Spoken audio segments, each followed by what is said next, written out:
আসসালামু আলাইকুম ভিউয়ার্স। তো চলে আসলাম নতুন একটা রেসিপি নিয়ে। এখানে আমি বেগুন, ইলিশ মাছের মাথা দিয়ে ও আলু দিয়ে চচ্চড়ি করব। তো এখানে মরিচ, পেঁয়াজ, রসুন কেটে নিয়েছি। অল্প মশলায় তরকারিটা রান্না করব।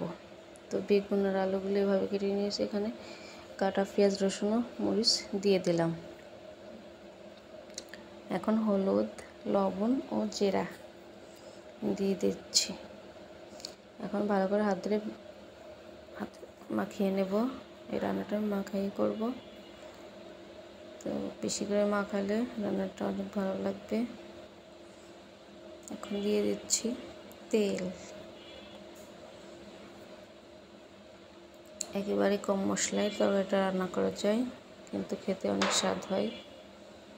তো ভালো করে মাখিয়ে যে সমান করে নিয়েছি। এখন দিয়ে দিচ্ছি পরিমাণ মতো পানি।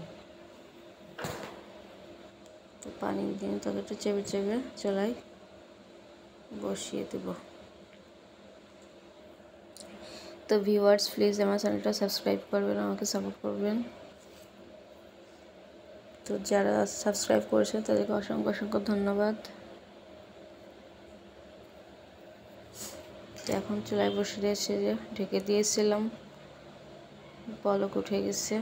এখন আমি মাছের মাথাগুলো দিয়ে দেব। তো এখানে মাছের মাথাগুলো হলুদ লবণ দিয়ে কেটে ধুয়ে ভালো করে ম্যারিনেট করে রেখে দিয়েছিলাম। তো ওগুলো দিয়ে এখন হালকা করে নাড়াচাড়া করে আবার ঢেকে দিয়ে রেখেছিলাম।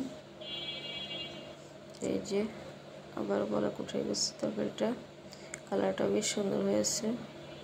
তো এখন হালকা করে নাড়তে হবে, যেন মাছগুলো একেবারে ভেঙে না যায়। তো প্লিজ আমার চ্যানেলটা অবশ্যই সাপোর্ট করবেন, লাইক, কমেন্ট ও শেয়ার করবেন। আর যদি ভালো লাগে এটা অবশ্যই বাসায় ট্রাই করবেন। তো যে এখন আমি তরকারিটা এভাবে আগলা করে রান্না করতে হবে। তেল উঠে এসেছে, চচ্চড়িটা হয়ে গেছে, অনেক সুন্দর হয়েছে। আসসালামু আলাইকুম, আল্লাহ হাফিজ।